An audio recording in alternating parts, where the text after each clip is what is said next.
Hello students, चलिए आज हम बात करें लैगमुलर एडजॉर्प्शन आइसोथर्म फ्यूनलिच आइसोथर्म के बारे में हमने बात किया था। अब बातें करेंगे हम लैगमुलर, ठीक है, एडजॉर्प्शन आइसोथर्म पे। तो सेकंड टॉपिक है वो मेरा लैगमुलर का होगा। इसमें कुछ कंसेप्ट की तरफ हम बात करेंगे, आखिर लैगमुलर करता काम क्या था इसका, ठीक है। तो जो लैगमुलर था एडजॉर्प्शन आइसोथर्म, चलिए इसके बारे में थोड़ा पढ़ लेते हैं, फिर इसके बाद हम इसके आपको थ्योरी भी बता देंगे।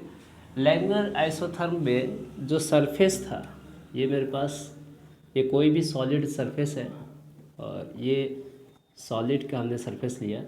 यहाँ हमने कहा कि एडजॉर्ब, ये मेरे पास क्या हो जाएगा, ये एडजॉर्बेट होगा और एडजॉर्बेंट जो होगा वो सप्लाई करेंगे हम एडजॉर्बेंट और अमाउंट, जो भी अमाउंट हम यहाँ पे क्या कर रहे हैं, डाल रहे हैं। तो ये जो अमाउंट है ये स्फीयर टाइप का, ये हमने कहा कि ये पार्टिकल है और इन पार्टिकल को हमने इसके सरफेस पे डालना है, ठीक है। तो जो पार्टिकल है, मान लीजिए यहाँ पे ये आया, तो ये पार्टिकल जो यहाँ पे इंड्यूस हुआ वो ऐसा हो सकता है कि ये पार्टिकल इंड्यूस हुआ था, इस तरह से इंड्यूस होगा। तो अगर इस पार्टिकल पे आ रहा है यहाँ पे, तो ये जो इसके सरफेस को भी रिमूव करेगा। ध्यान देखिए, जो सॉलिड का जो सरफेस है उसको भी क्या कर रहा है, रिमूव कर दिया, तभी तो ये आके यहाँ पे चिपक गया, मतलब ये सरफेस को ऐसा कर दिया। तो सरफेस यहाँ पे क्या हो रहे, देख पा रहे गड्ढे बन रहे हैं यहाँ पे ना, ऐसे इस तरह से बन पा रहा है। यहाँ एटम आकर अपना एक स्पेस बना लिया, ठीक है। तो सभी एटम यहाँ पे क्या होगा, एडजॉर्बेट हो जाएगा, मतलब सरफेस पे आके चिपक जाएगा। तो जिस रेट से कंडेंसेशन होगा, और इसमें हम बोल सकते हैं कि rate of condensation of particle equal to rate of evaporation of particle. तो जिस रेट से कंडेंसेट हो रहा है उसी रेट से इवापोरेट करेगा। जैसे हम इसको हीट कराएंगे वैसे ये पार्टिकल यहाँ से लीव करेगा, लेकिन यहाँ पे कितना एब्जर्व किया, मान लेते हैं हम कि पूरा हमारे पास थीटा है और ये अगर सपोज मान लीजिए कि ये हमने कहा पूरा 1 है, अगर हमने 1 माना है तो कितना एब्जर्व किया, तो वो थीटा एब्जर्व करेगा, तो उतना तो माइनस करना पड़ेगा हमें, तभी तो होगा क्या निकलेगा, कितना एब्जर्वेट हुआ। तो हाउ मेनी पार्ट्स एडजॉर्ब्ड, कितना पार्ट एब्जॉर्ब हुआ कहाँ पे, सरफेस के ऊपर, क्योंकि सरफेस हमारा 1 है। अगर हमने कहा सरफेस 1 है तो ये जो एटम एब्जॉर्ब हो रहे हैं वो थीटा एब्जॉर्ब हो रहे हैं। इसका मतलब कि कितना रिमेनिंग हुआ, भाई रिमेनिंग तो होगा, अगर एटम यहाँ पे आकर चिपक रहा है, ऐसे आकर स्टिक्ट हो रहा है, तो ये यहाँ पे क्या कर रहा है, गड्ढा बन रहा है। तो इसके जो सरफेस है, सरफेस पे आप देख पा रहे, तो ये जो सरफेस है वहाँ पे ये एब्जॉर्ब हुआ, तो कुछ तो पार्ट रिमेनिंग है, सभी पार्ट तो एब्जॉर्ब नहीं होगा। तो कितना पार्ट एब्जॉर्ब हुआ होगा, तो ये एटम एब्जॉर्ब हो गया लेकिन रिमेनिंग भी बचेगा। तो कितना हुआ, मान लीजिए 1 माइनस थीटा एब्जॉर्ब हो गया, क्योंकि पूरा तो हमारे पास क्या है, 1 है। तो 1 में हमने कहा थीटा एब्जॉर्ब हुआ, तो थीटा हमारे पास क्या है, तो एटम है और पार्टिकल है जो इसके ऊपर आ रहा है। तो अगर एक इक्वेशन तैयार करें कि ये अगर मान लेते हैं हम कि एडजॉर्प्शन हो रहा है, तो एडजॉर्प्शन क्या होता है, x/m, इसको बोलते हैं एक्सटेंट ऑफ एडजॉर्प्शन, ठीक है। तो बोर्ड लेवल पे इसके बारे में ज़्यादा डिस्कस नहीं करना है, डेरिवेशन नहीं बताना है, बस आपको समझा दे रहा है कि लैगमुलर ने क्या किया, इसने किसी भी सरफेस पे एटम को, पार्टिकल को इंड्यूस कराया, और इंड्यूस कराने के बाद इसने कहा कितना सरफेस ऑक्युपाइड हुआ एटम के द्वारा और कितना इसमें बच गया, कितना एडजॉर्ब नहीं हुआ और कितना पार्ट एडजॉर्ब हो गया। तो एडजॉर्ब में कितना पार्टिकल्स पार्टिसिपेट कर गए, तो इसमें रिमेनिंग तो बचेंगे, क्योंकि ये कैसा है, लैगमुलर ने एक और बात कही थी, ये सभी एटम हमारा यूनिमोलिकुलर है। यूनिमोलिकुलर मतलब एक ही लेयर बनेगा, तो जो भी एटम यहाँ पे अटैच होंगे वो सिर्फ यूनिमोलिकुलर होंगे। और यूनिमॉलिकुलर के अंदर केवल जो rate of condensation of particle है, जो एड्जॉर्प्शन कर रहा है, वो ही क्या होगा, रेट ऑफ इवोपोरेशन में भी बराबर होगा। मतलब हम ऐसा बोल सकते हैं कि जो एड्जॉर्प्शन का रेट है, ठीक है, एड्जॉर्प्शन का जो रेट होगा वो किसके बराबर होगा, डिजॉर्प्शन के बराबर होगा। तो जिस रेट से एड्जॉर्ब होगा उसी रेट से डिजॉर्ब भी होगा, ठीक है, रिमूव भी होगा। तो कितना पार्ट यहाँ पे किया वो भी हम देखेंगे। तो अगर हम ये कहें कि जो एक्सटेंट ऑफ एड्जॉर्प्शन है x/m वो डायरेक्टली प्रोपोर्शनल किसके है, तो 1 - थीटा के बराबर है। और 1 - थीटा अगर हम इस कांस्टेंट को हटा दें तो हम क्या लिख सकते हैं, x/m equal to k into 1 - theta. ठीक है, तो ये हमारी होगी कि इसके बारे में कि आखिर ये कहना क्या चाहते थे। तो लैगमर ने सीधे बताया कि हम कितना सरफेस रिमेनिंग हुआ वो भी हम फाइंड कर सकते हैं, और कितना सरफेस एड्जॉर्बेंट में भाग लिया, कितना सरफेस पे एड्जॉर्ब हुआ है पार्टिकल, वो निकाल सकते हैं।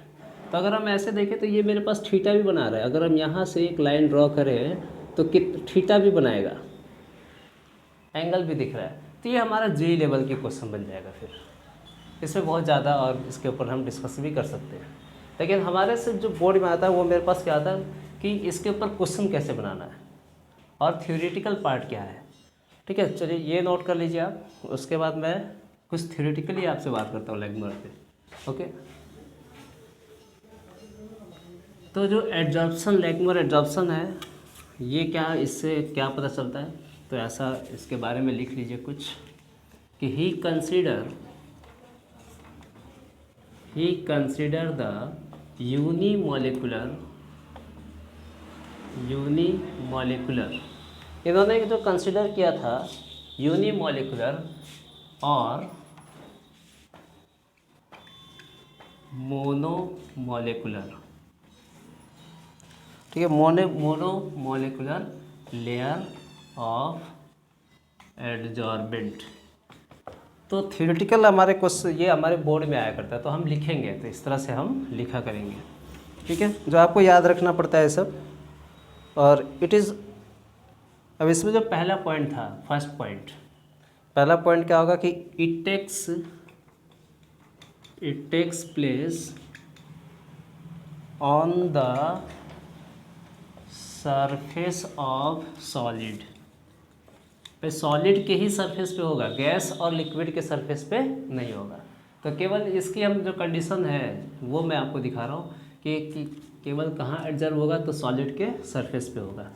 दूसरी बातें इसके हो गई, surface of solid, adsorption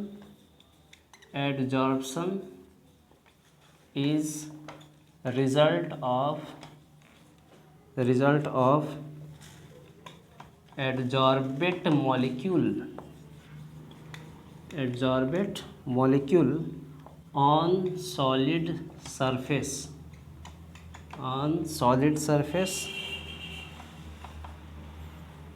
adsorbate molecule on the solid surface and their evaporation तो इस पे ये डिपेंड करता है। तीसरी बातें मैं करूँगा इसका कि at equilibrium the rate of condensation is equal to rate of evaporation. ये चीज़ हुआ करता है कि जिस रेट से वो कंडेंसेट होगा उस रेट से इवापोरेट होगा।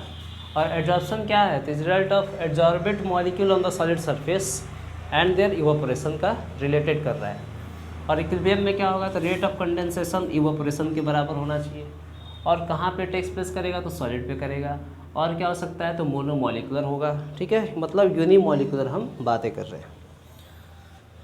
ठीक है, उसके बाद जो फार्मूला बनता है इसका लैगमर का, वो भी मैं आपको दिखा रहा हूँ बिल्कुल। इसका जो फार्मूला है, एक्सटेंट ऑफ एड्जॉर्प्शन, x/m को बोलते हैं extent of adsorption, is equal to AP/1 + BP। तो A और B कांस्टेंट है, और A और B की बातें करूँ तो दोनों ही हमारे पास क्या है, कांस्टेंट है। और एक बता रहा है कि एडजॉर्बेंट है और एक बता रहा है एडजॉर्बेट है। ये जो कांस्टेंट टर्म है वो ये दिखा है, पी फॉर प्रेशर है, ठीक है। तो ये आपका हमने सिर्फ बोर्ड लेवल की बातें करी इस पर, ये बिल्कुल आप इसको नोट कर लेंगे। लेक्वर कांस्टेंट ये आपका फार्मूला बन जाएगा, जैसे फ्यूनलिच आइसोथर्म की फार्मूला बना था वैसे ही इसका भी है। और समझाने के लिए मैंने आपको बता दिया पहले इसका कि कैसे मैकेनिज्म काम करता है, ठीक है। अब इसके बाद मैकेनिज्म पे चलते हैं और एप्लीकेशन पे, कि एप्लीकेशन कहाँ कहाँ होगा, एप्लीकेशन एडजॉर्बेंट का कहाँ कहाँ होगा। तो पहला पॉइंट इसका होगा कि in making gas mask, gas mask बनाने में यूज़ करेंगे, ठीक है। दूसरी पॉइंट होगा कि इन डीकलराइजेशन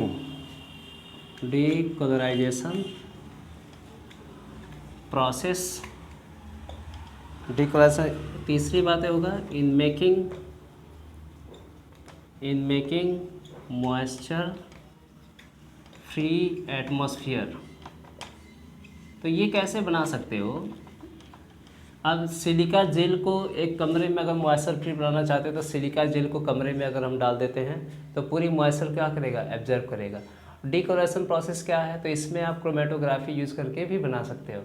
डीकलरेशन प्रोसेस मतलब कोई भी कलरफुल अगर मान लीजिए लिक्विड है तो उसमें हम क्रोमेटोग्राफी प्लेट डालेंगे तो वो कलर को क्या करेगा, एब्जर्व कर लेता है। एब्जर्व नहीं, एडजर्व करेगा, वो सरफेस के ऊपर ही चिपकेगा केवल, ठीक है। तो इस प्रोसेस में, और गैस मास्क में कोल माइंस में यूज़ करते हैं, सल्फर डाइऑक्साइड उसके गैस मास्क के जो ऊपर लेयर बना रहता है वहाँ पे एब्जर्व हो जाया करता है, ठीक है। तो इसके बारे में इन प्यूरिफिकेशन ऑफ वाटर 3 और 4 पॉइंट है। इन प्यूरिफिकेशन ऑफ वाटर, तो वाटर के अंदर मान लीजिए कोई भी ऐसा पार्ट मिनरल्स है मिला हुआ है तो उसमें हम रिमूवल करा सकते हैं, पार्टिकल के रिमूवल भी करा सकते हैं, ठीक है। तो इसके बारे में नोट कर लेंगे। चलिए आज के लिए बस इतना ही। नेक्स्ट टाइम कैटलिस्ट पे बात करेंगे, कैटलिस्ट में पॉजिटिव निगेटिव कैटलिस्ट, उस पर बातें करेंगे।